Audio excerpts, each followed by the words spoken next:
Hello and welcome to the Battle Line Podcast, where we have conversations on that collision of space between community, faith, and culture. I'm one of your hosts, Matt Satterley, and here with me is the editor of Peer Magazine, my co-host in life, my co-host on this podcast, Major Stop. Jamie I don't like Satterley. That. Nope, don't like it. Hey. How you doing today? I'm doing good. All right. Good. We also have with us here our co-host, our producer, the one who makes this whole thing run. And can we say she's also a major? She's majorly important. Elizabeth. We're just going to call you Major Elizabeth. Elizabeth, how are you doing today? I'm totally stoked to be here with the majors. Oh, man. It does sound weird. It does. I automatically feel 27 years older. Real quick note, for those of you who are wondering what in the world's going on right now, Major Jamie Satterley and myself have been officers 15 years. And in the Salvation Army, once you become an officer for 15 years, you're no longer a captain. You move up in rank to majors. But you usually equivocate majors as old people. Sorry to everybody out there who just got offended, but that's the way it looks. So we're now listed with the old people, but that's cool. 15 years of serving the Lord through the Salvation Army.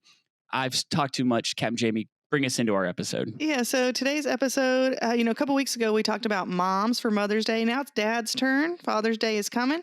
So we're going to look at some famous fathers on TV and movies and see what kind of spiritual conversations or insights we can learn from them. Yep, I always love these. Yeah, this is good. Because I have opinions about, especially about the way they portray dads in pop culture. So how we did this was we just took 10 random good and bad dads. We're even going to kind of bend the rules and put some uncles in there who have maybe some authority over their nephews or sons. All right. And so good dads, bad dads, on the fence dads from TVs or movies. We're going to talk them over here. We're going to see what truth, capital T, truth, in scripture we can learn from them, have some fun with it. But also at the end, we'll try to decide good dad or bad dad. Listener, wherever you are, play along with us. You can decide good dad, bad dad. You have to make the same call at home. Are you ready? Let's fire into this. First, it's a person that perhaps is not, I use the phrase person loosely, but a dad that was not very much thought of as being a dad. But first, we're going to go with Mario's the Plumber, the Nintendo game, his arch enemy, King Koopa, also known as Bowser. All right. So those of you who don't know, he's a video game villain. King Koopa and Mario have been fighting it out since 1985. Woo. All right. King Koopa has 7 kids. We're going to call him King Koopa for the duration of this. 7 kids. Elizabeth and Captain Major Jamie, do you want to? I'm gonna do that all episode. We'd better just prepare. You can just call me Jamie. Just want to guess one of King Koopa's kids' names. One. Koopa Jr. Sorry. Fake news. If you look on Wikipedia, Bowser Jr. Same thing. No. It's not on my list, so sorry. Your list is wrong. Wikipedia is always right. We know. Go ding, check it out. Elizabeth, do you want to take a guess at one of King Koopa's kids' names? I'm going to go with Princess Tangerine. Good guess. Sorry. Here's the 7 that I have. Major, Jamie, Larry, Morton, Wendy, Iggy, Roy, Lemmy, and Ludwig. Well, none of those were listed out in Wikipedia, so I don't know what to tell you. All right, so here's what it is. Bowser is a bad guy in a video game, but he's also portrayed throughout the video game series, all these different video game titles, as being a loving and attentive father. He calls his son when he's about to battle Mario and say, hey, are you okay? What are you up to? There's a scene in a Mario game where the son answers the phone and says, hey, Dad, I can't talk right now. I'm about to battle Mario. But I would say that's maybe a good thing. One of the things that's on his bad side is he also uses his 7 children to try to kill his archenemy. When you use your kids to do your dirty work, that also might put them in harm's way. Yeah. Go in here and fight this little plumber and his brother who are going to destroy you. The whole point is to kill you. Bounce on their heads, Jamie. Okay. They come back. They always come back. I don't know why we're arguing about this. Koopa is a bad dad for 2 reasons. 1, he kidnaps Princess Peach all the time and teaches his son to do the same thing. Okay, that's bad dad parenting right there.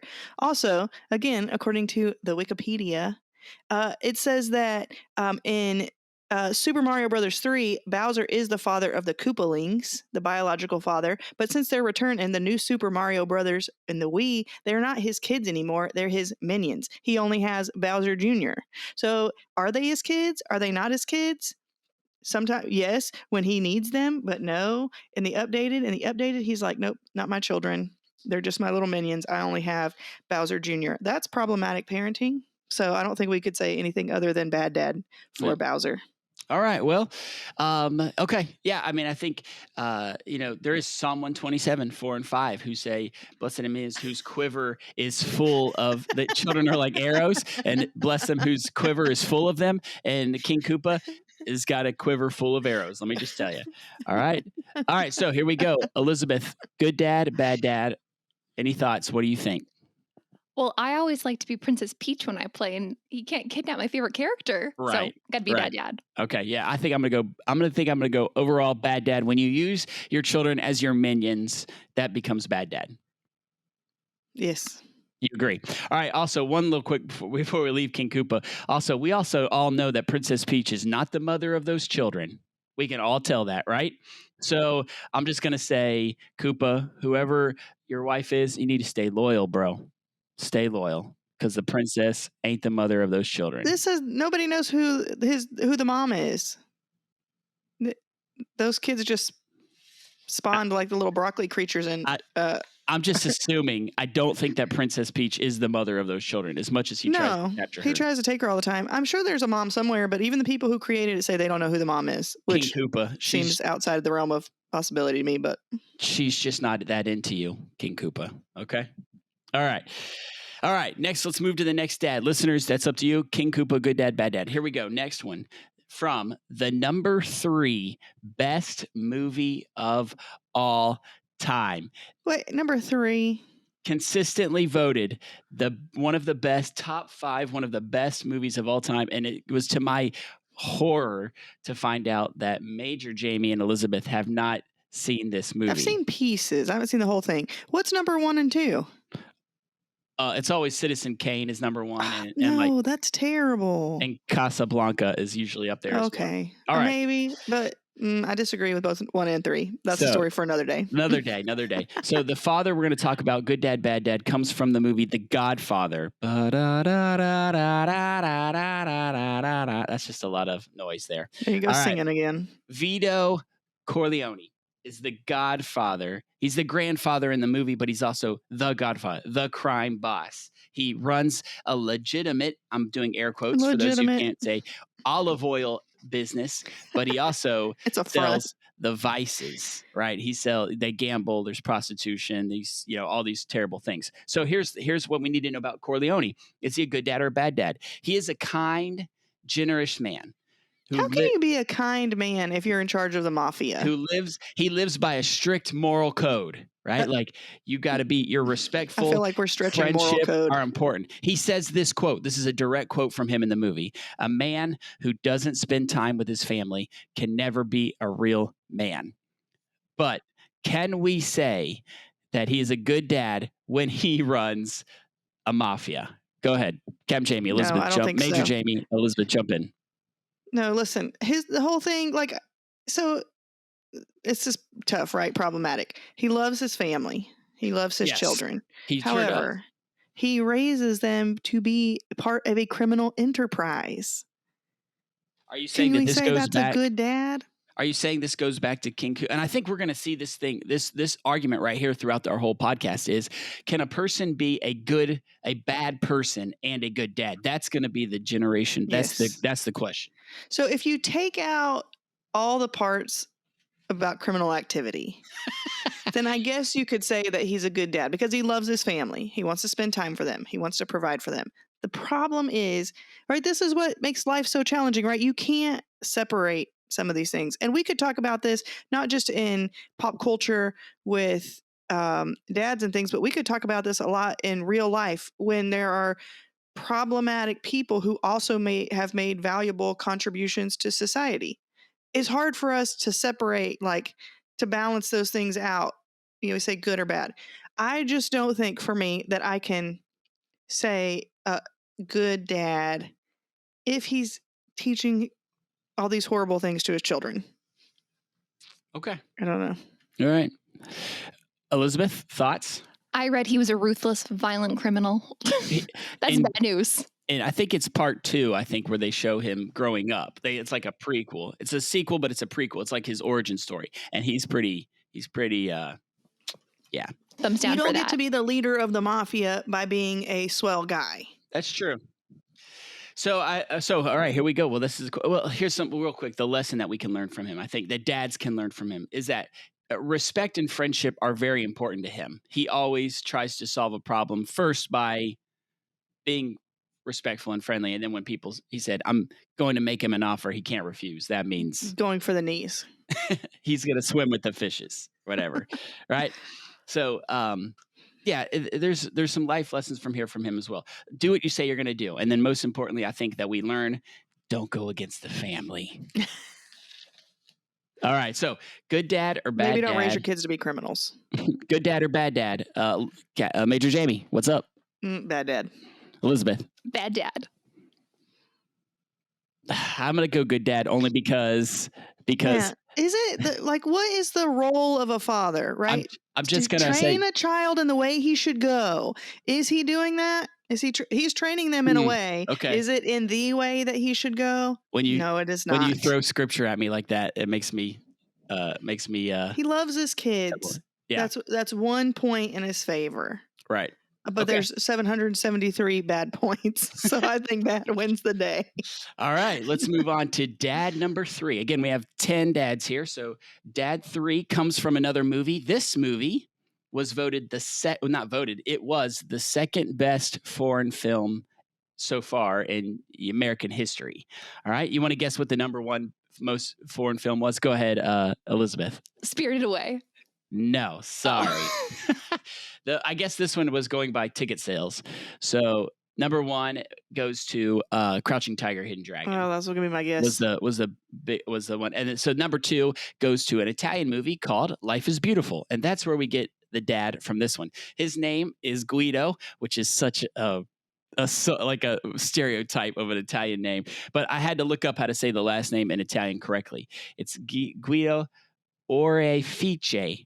All right. So if you don't know the story, Life is Beautiful was a movie made in 1997, and you need to watch this movie. It really is a good movie, but it's about this Jewish Italian guy who is in the middle of World War II. He meets this lady. Like the first part of the movie, he's chasing this Gentile woman named Dora. They get married, they have a kid, but then, of course, the Holocaust happens in the concentration camps, and because he's Jewish, the family's hauled away. Well, Guido, the whole second half of the movie, convinces his son's like 4 years old and one of the cutest like child actors ever, right?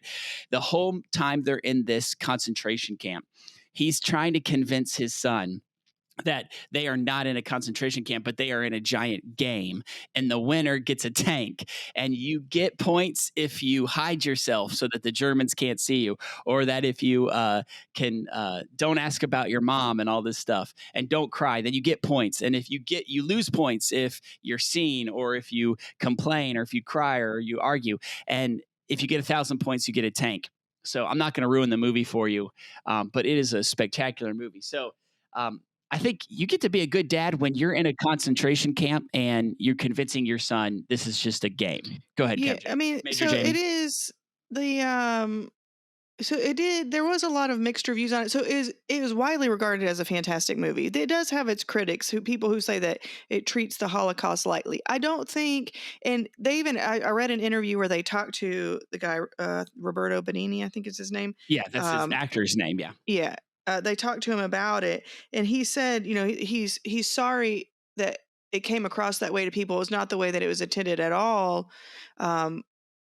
It's not meant to make light of the Holocaust, but he was trying to protect his son, to shield his son in whatever way he could from the horrors of the concentration camp. Trying to protect him and to shield him. As best he can. So I can see why people would be uneasy about it a little bit. But I don't know how. I mean, I don't know how you could say this man is anything but a good dad. Yeah. Yeah. I think we're all going to agree. Good dad. What do you think, Elizabeth? He's good energy. Yeah, for sure. He like the lessons we learned from Guido Orefice is life really is. I love that the title of the movie is Life is Beautiful, because even in the most horrific place, life is beautiful. I try to tell my kids all the time, outlook affects outcome. The way that you go into school or work or thing, well, it will be a self-fulfilling prophecy. If you think it's going to be the worst thing ever, it will be the worst thing ever. If you walk into church on a Sunday morning and say, this is going to be, I'm going to meet the Lord, this is going to be one of the best days ever, then that usually happens as well. And also another lesson we can learn from Guido is don't take yourself so seriously. It's fun to watch this movie because he makes the most of every opportunity, that's scripture, to do what he can to just be friendly to people. So again, I think he's a good dad. Yeah, before they get to the concentration camp portion, when you're just learning like about his backstory and when he meets his wife and all that stuff, he's just kind of like a fun guy who is trying to create joy anywhere and everywhere. I know our And he's very sweet. He calls his wife Principessa. Principessa. Buongiorno, Principessa. If for our Generation Z listeners, this movie came out before you were born, but you should check it out. It really is. Life is beautiful. Most of the places. It will make you cry. If you're a movie crier, bring the Kleenex. You will cry. All the tears. It's dubbed. It's been dubbed into English. So okay. So good dad. So we have two votes for two bad dads and a good dad. Let's move on to Elizabeth. Elizabeth told us number 4 had to be on this list. It was a requirement. Elizabeth said, I'm walking if he's not on there. Just kidding. That goes to number 4, Phil Dunphy from the show Modern Family. Now, Phil is this is what Jamie was talking about. This is the funny, dumb dad trope. We see it over and over again. He's childlike, but he's also clumsy. All right. Go ahead, Captain Jamie. You wanted to, Major Jamie, you wanted to speak about this trope. No, yes. So there is that. We'll get there in just a second. I do love this show because there are a multitude of dads. Here. Yes, you see a lot. So they're like within this family. It focuses on this one family. Pritchard, is that their last name? Something like that. Yeah, Jay Pritchard. Yeah. And so like it's Jay Pritchard and then his kids. So there's several. It's just this one big family. There's several dads that we have here. To see and look at. Phil is kind of the funny, happy-go-lucky dad. But yes, he does fulfill this tired, worn out TV trope. Despite it being a tired and worn out trope, he is a lovable character of just incompetent dads. And I don't know why men in America are not saying enough. We are not incompetent buffoons who mess everything up all the time. Instead, we just sit around and laugh at it. I don't know why you guys haven't risen up and taken on the man, but I guess it sells. But it's incredibly frustrating to me. Men are not automatically terrible parents, right? You're not automatically a horrible dad. They're not stupid. They're vital. We know from studies and all these kind of things that fathers are vital to the growth and development of their children. And it seems disingenuous for me, on one hand, when we complain about the decline of fatherhood and all these kind of things, and then yet consume all this media that tells us that fathers are stupid and can't manage anything. I think that fighting ourselves. I think as a dad, we do see a little bit of Phil Dunphy in ourselves, though, because we do think like we are childlike sometimes. Like we do think fart noises are funny, and and it's funny because so Phil is the parent of Haley, Alex, and Luke. He invented the phrase peer-enting. Right, because he thinks that he's like, I want to be my kids' friends.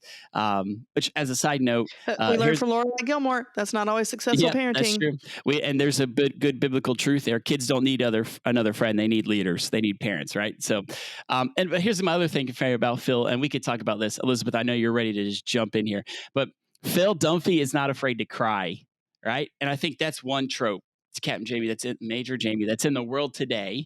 Is that we see boys don't cry, right? That's sort of what the way the world says.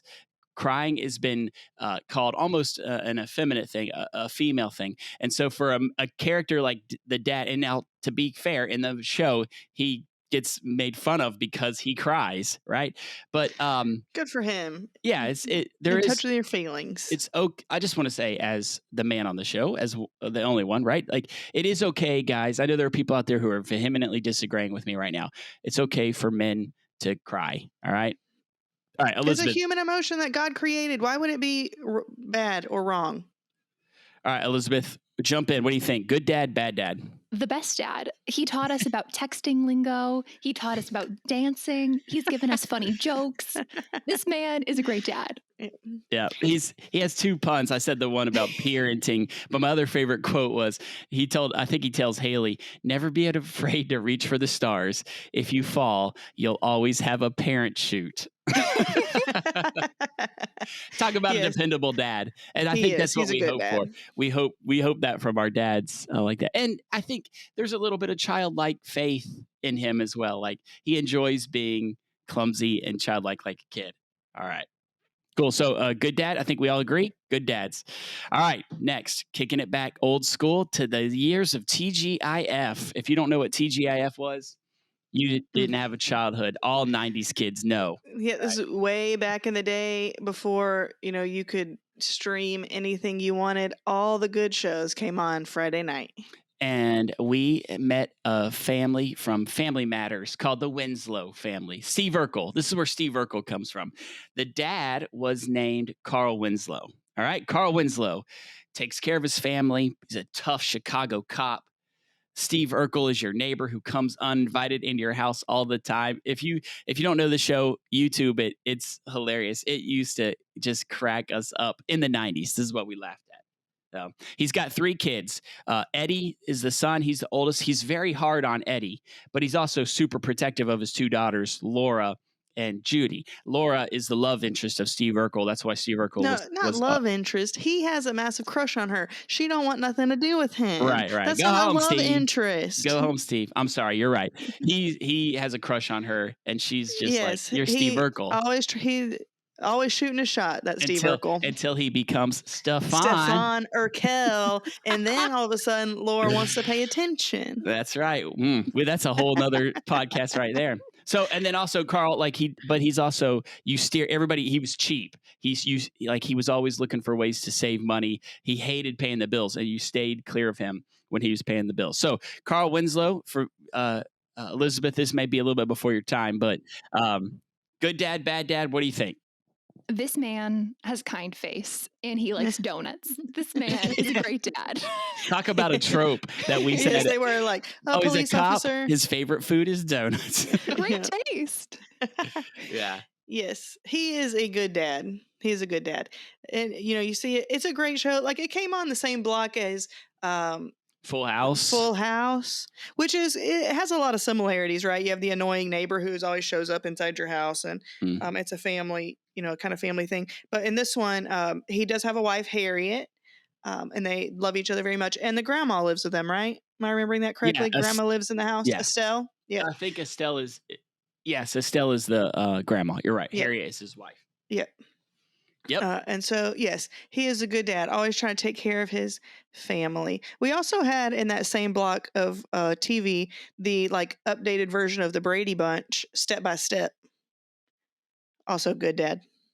Lots of good dads coming on a Friday night in the 90s. I think we used to have, Perfect Strangers. I think used to come into that block too. We That's skipped that real one. old. Yeah, for sure. All right. Well, some lessons we learned from Carl is that parents have to financially provide for their kids. You see that throughout the whole thing. He's always trying to be a good dad, but he also gets onto his kids when they leave the lights on, or he's like, the longer I talk to you, the more time I get to keep my money, or whatever is his line. Also, the show did a good job, I think, because it was an African-American family. So you really did see racial undertones about how a family grows up and how a dad who is, you think about that story now, a black cop in America, in Chicago. Like, if that same story was told today, it would be completely different. Life was different in the 90s. 30 years ago. It was just maybe not as visible. Things differently, for sure. So that was a great thing. All right, good dad, bad dad. Carl Winslow from Family Matters. Good dad for me. Good dad. Great dad. All right. Next, let's take a hard right turn and go to Thanos. Bad That- dad. We don't even have to talk about this. All right. Hear me out. Let me try to make a case for Thanos. Matt, you are not going to make a case for this man. Here we go. Number They're one. not even his kids. He just steals them. He adopts kids. He doesn't adopt children. He After he murders ki- their their parents and takes them from them. Listen, you can skin a cat many different ways. All right. Adopted kids, but he did kill their parents. 2, he teaches them, he trains them, but you can't say, Matt, you cannot say, oh, he adopts orphans Hold when the on. whole reason they're orphans me is go. because he killed their parents. Let me keep going. Number 2, he made these kids tough. He taught them, but he did this by making his kids fight each other. And 3, ultimately, he killed his daughter, but he cried a little bit. Yeah, he said, I regret it. Listen, no. Look, Uh, the whole point at the end of the Avengers, this is a spoiler alert. You people need to go out there and watch it. If you haven't seen this, that's on you now. His children hate him so much that they're trying to help defeat him. Yes, I think we all agree. There Bad is dad. turmoil. Like they have mixed emotions. Like it's an interesting study, but no, there is zero way you could justify any of his behavior to make him anything other than a terrible dad. All right, He's Elizabeth. not even a dad. You can't call him a dad. That's right. Okay, he's a terrible foster dad. All right. I will say this before we leave Thanos, because this one was easy. I do think there's an important, this is the truth. I think there's an important scriptural lesson here from Thanos, and that's this. I'm going to speak to the dads. Dads out there, hear me out and know my heart, because I'm going to come at you a little bit, but be prepared for this. Thanos sacrifices his kids for a greater good, for what he feels is a greater good. Is it a greater good? Parents, dads, sometimes we sacrifice our kids for what we feel is a greater good in work or status or achievement. And I'm going to say it, Salvation Army officer dads, sometimes we sacrifice our kids on the altar of ministry, where we are trying so hard to be everything and be a good Salvation Army officers that we neglect the ministry that we have with our own children at home. Wow. Didn't mean to Thanos snap you all right there. No, I think it's an important thing. That's not just dads either. It's moms too. Sometimes, we feel like, especially, speaking with Salvation Army officers, where it's ministry, we're working for the Lord. We want to do the very best for the Army that we can. But because it's such a demanding job and because you're on call 24 hours a day, sometimes your kids get the shaft. It's okay. It's more than okay. It's the right thing to do. Sometimes you have to say no. You have to put boundaries in place and say, my kids are going to be a priority. And right now, yes, it stinks that I have to say no to this ministry opportunity, but my kids have to be a priority in my life. Thanos throws Gamora over the cliff for the Soul Stone. Sometimes Salvation Army officers, we are so interested in other people's souls, we throw our own children off the cliff. Sermon available at sermoncentral.com. That thing writes itself. All right, let's go. Don't do that. Don't throw your kids off the cliff. All parents. Don't throw your kids off a cliff. Your own kids have souls that you need to be concerned Yes. about as well. All right, let's move to, one of my favorite dads on TV, the OG. Now we have to give him, this is where we're going to enter the uncle phase of the neighborhood. All right, so the Uncle Phil from Fresh Prince of Bel-Air. Listen, if you want to see one of the best scenes in the history of dads in TV, and he's not even a dad. It's when He's Will's, a dad. He's not in that scene. He's talking to his nephew. Will's real dad comes and says, like, hey, I got to go. We'll hang out. I don't want to ruin it for you. You got to watch it. I don't want to ruin it. It came on in the 90s. But We're then past ruining it. Will says, like, he's like, forget me, forget you, like all these things. But then he turns to his Uncle Phil and says, how come he didn't want me? And just the way that Uncle Phil hugs Will Smith in the Fresh Prince of Bel-Air. That's the OG scene. You are my son, Will. You are my son. Even though he's not, he's his nephew. You are my son. End of story. Oh. Yeah, it hits you right in the feels. Listen, one of the as you grow older, there are certain things that will come along and will make you feel your age. And I think one of the first times I can remember ever feeling like, okay, maybe I'm old, is when Fresh Prince started coming on Nick at Night. Because when I was a kid, Nick at Night shows were black and white. Like, that's how Right. much older they were. So Yeah, when night Fresh show, that kind Prince, of stuff. a show from my childhood, started coming on Nick at Night, and I realized that kids these days were looking at that show the way that I looked at like the Dick Van Dyke Show, I was like, oh, I was in my feelings. But yes, Uncle Phil was the greatest because there was always a little bit of not tension, but it was always a little bit thing because Uncle Phil's like this kind of straight laced guy. He had He's a his lawyer, 3 and then he becomes a kids. judge Yes. And then halfway through. there's Will, who comes in, who's kind of loud and flamboyant, and he brings his crazy friend Jeff, DJ Jazzy Jeff or whatever over. And so there's always a little bit of thing there. And it's not right, it's Phil's wife Vivian is like the biological link there, right? Yeah. So It's his my wife's nephew-in-law. nephew's coming in, like he's getting in trouble out there on the East Coast. We're gonna bring him in.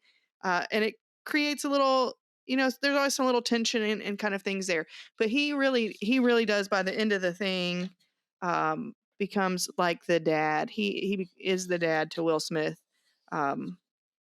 It is great. And that scene that you're talking about is heartbreaking. And I think when you realize, I read a thing that said that a lot of it was improvised. It wasn't scripted that way.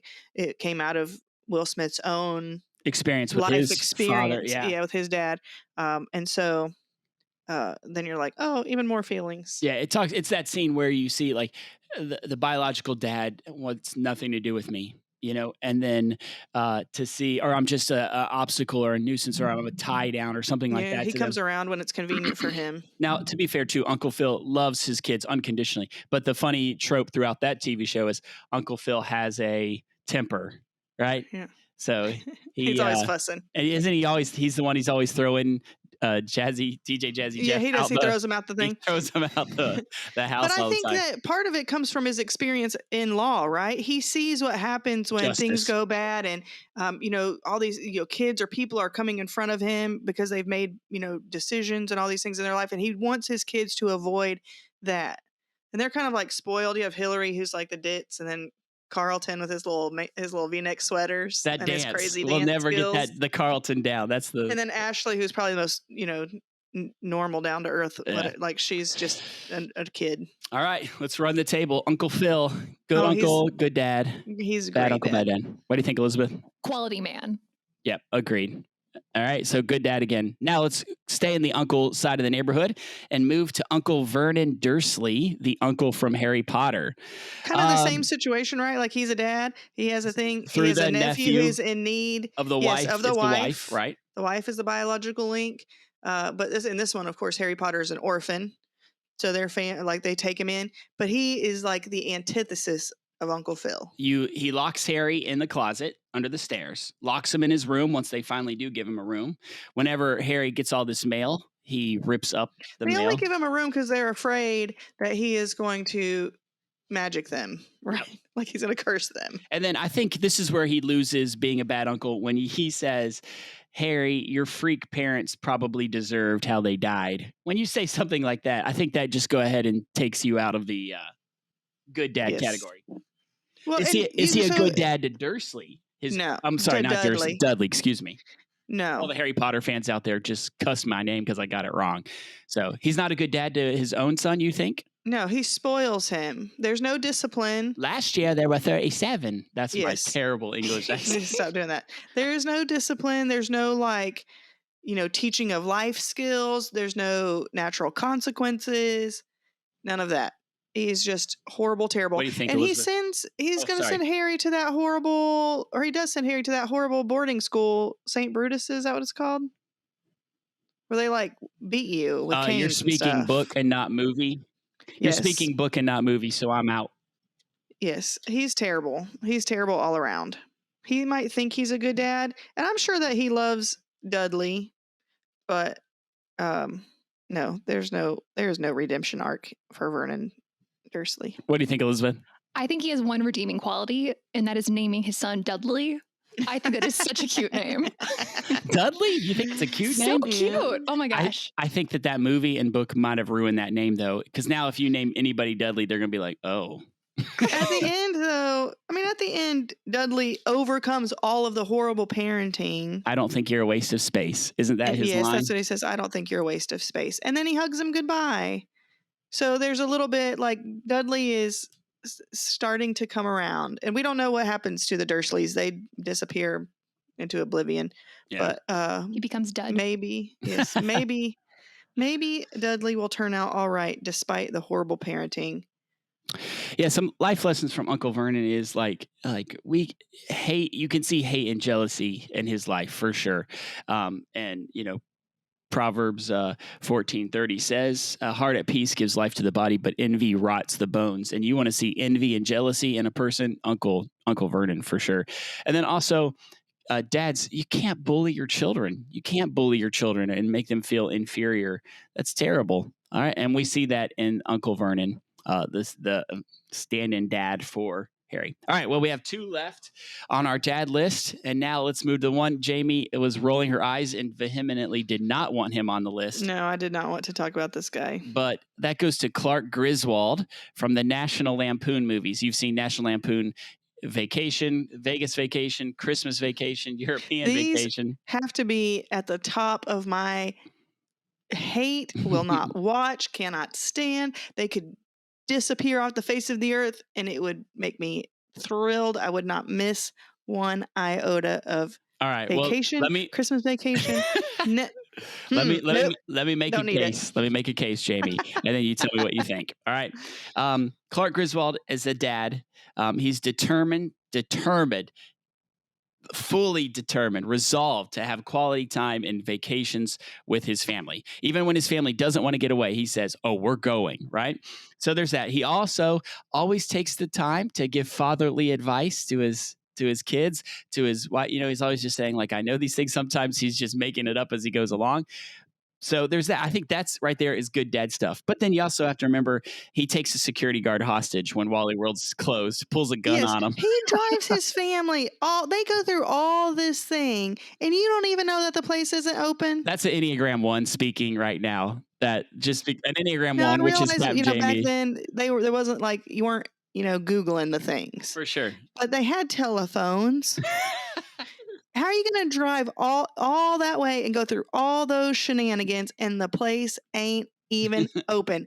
You've ruined Jamie. you ruined vacation. You trying to have a good vacation? This whole vacation is trash. Sometimes it's not about the destination; it's about the journey. It's a trash journey. What do you think, Elizabeth? To be clear, I've never seen these movies before. Any of them? No. Elizabeth, don't save yourself. Go ahead. But this man apparently likes arcade games and pinball machines, and he seems to be passionate about vacation, and I love vacation. So I think I may be a good dad team here. I think I'm going to say that he is a good dad, and I think I'm going to block Jamie's answer because I think that her bias is rubbing off so much. That He loves his kids, doesn't beat them or anything. Compared to all the other people in this list, all the bad guys, he is naturally a good dad. But I want zero things to do with the Griswold family. I will agree. He should the Griswold have. family in the movies, not the real ones who are my friends and I love them. I will agree that he should. He should have been better prepared. That's a life lesson. That's a truth. Be prepared as a dad.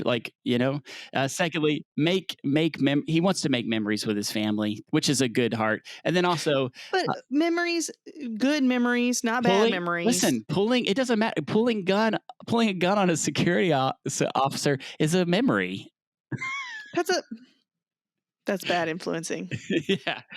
Trash. I do want to say too, like movies. Trash, recognize trash. Family should be priority. Family should be priority. It's always relationship with God 1, relationship with your wife 2, relationship with your kids 3, work 4. That's your priority. All right. Last one. The original dad from TV, the one most, when you say dad on TV, I think we said the mom, oh gosh, what was her name? Claire Huxtable was the mom we talked about, like America's Mom. Everybody votes consistently. America's Dad goes to Danny Tanner from Full House. All right. Single dad, 3 girls, but he brings in his brother-in-law and his family friend, which is problematic in itself. Joey, right? Is like this guy who's like a child anyway to bring him into game. He's a clean freak, but he's also a control freak. All right. But he's very protective of his daughters. Trying So to do the best he can by him. let's talk Danny Tanner. What do you think? Good dad, bad dad? Make a case. Oh, he's a great dad. He's a great dad. You know, his wife dies. And did they ever talk about how she died? Did she have cancer? While you're talking, I'll look and see how up real quick. So he's left with these 3 girls, one of whom is just a baby. And so he does, you know, what he needs.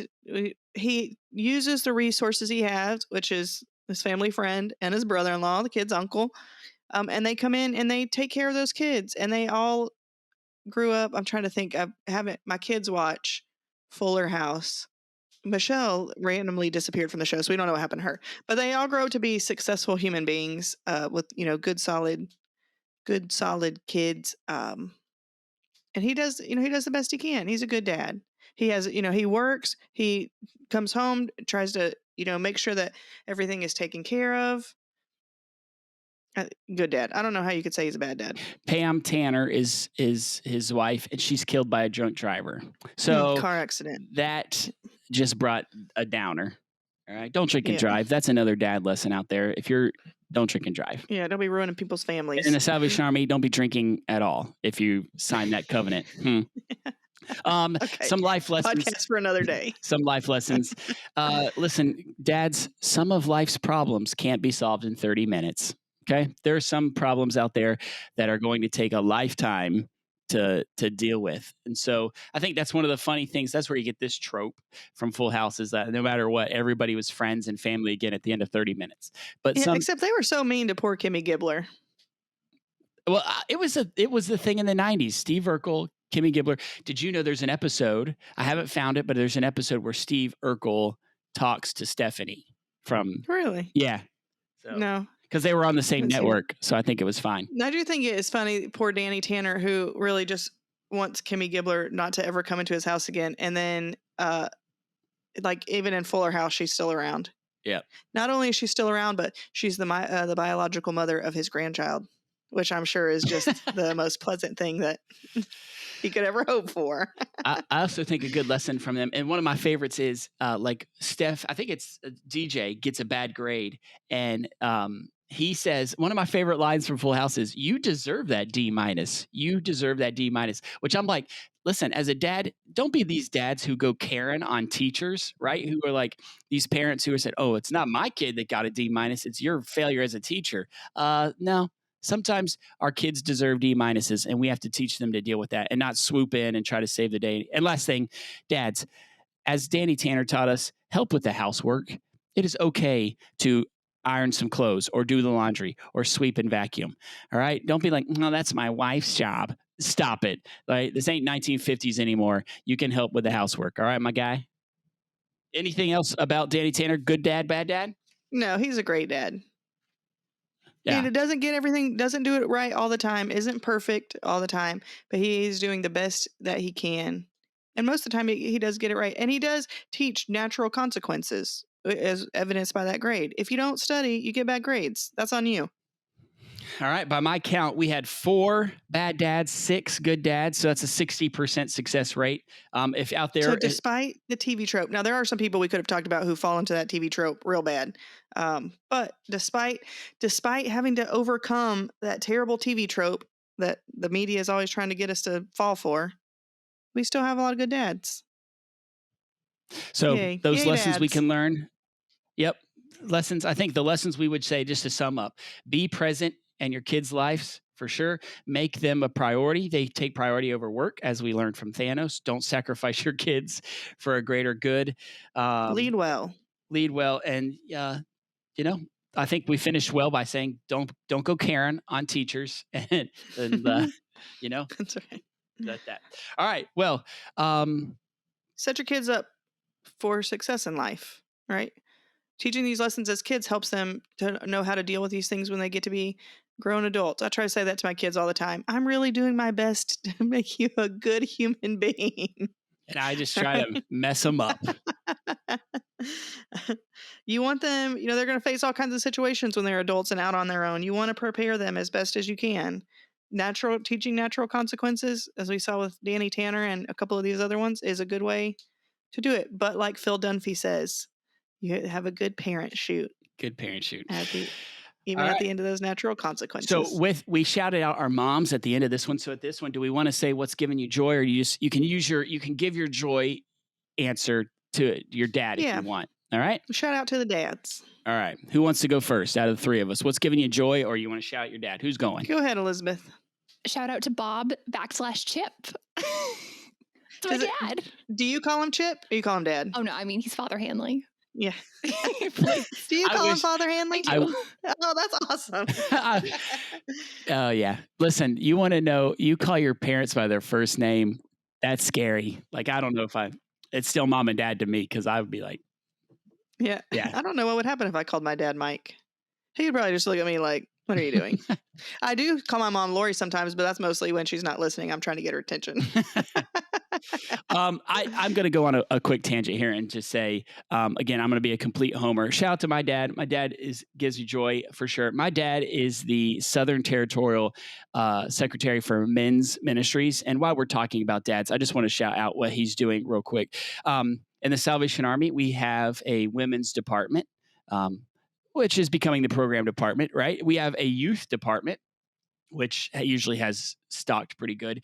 But men's ministries in the Salvation Army, and I'm just going to say it plainly, is sometimes laughed at. It's an additional responsibility that's given to another Salvation Army officer.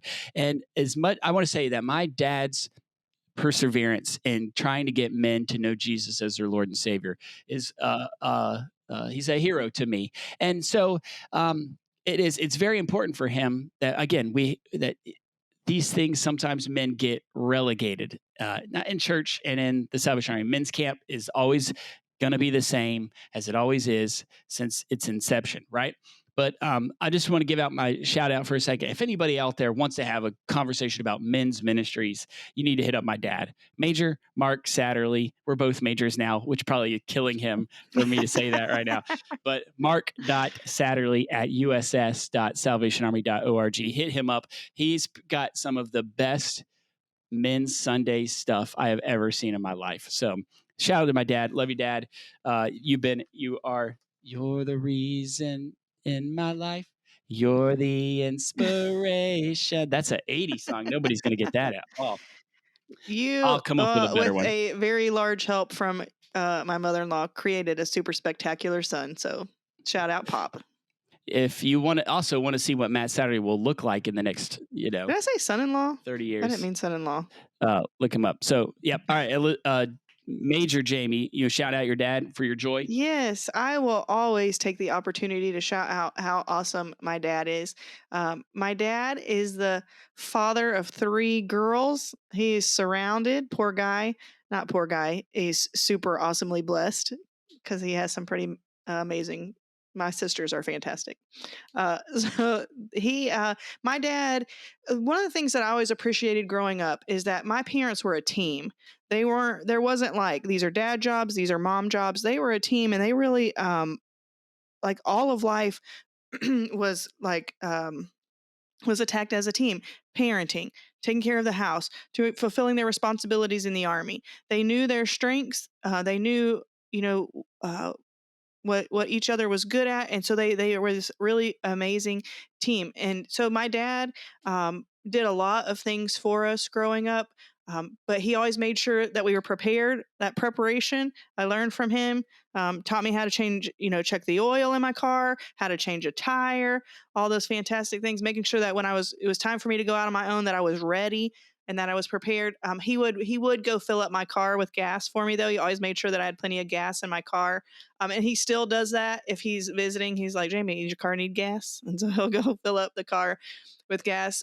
He, even to this day, I am approaching 40 much more quickly than I would like to be approaching it, but still takes care of me like a dad. The last time I saw him, he was like, Jamie, there's a rain in the forecast. Do you have an umbrella? And I was like, oh, no, Dad, because we had flown. He was like, oh, take my umbrella. We're going to make sure that you're taken care of. And I was like, oh, look, I'm almost 40. My dad still taking care of me. But most importantly, you made that man stand in the cold, wet well, I rain. asked him, and he was like, Dad, do you have something? And he was like, oh, I'll just use a garbage bag. It's fine. Which is such a dad answer, by the way. Sacrificing for his kids. But most importantly, my dad taught me to love Jesus. And I can remember all the time growing up, my dad loves to study the Word of God. And so I learned that from his example, seeing the importance of even how busy life is, how important it is to spend time in God's Word and to love the Lord. I also have to do a shout out to the foxy dad of my children, who's shaking his head at me right now. King Koopa. Yes, Major Matt. That sounds so weird. Major Matt. Obviously, everybody's gonna be like, my dad is the best dad.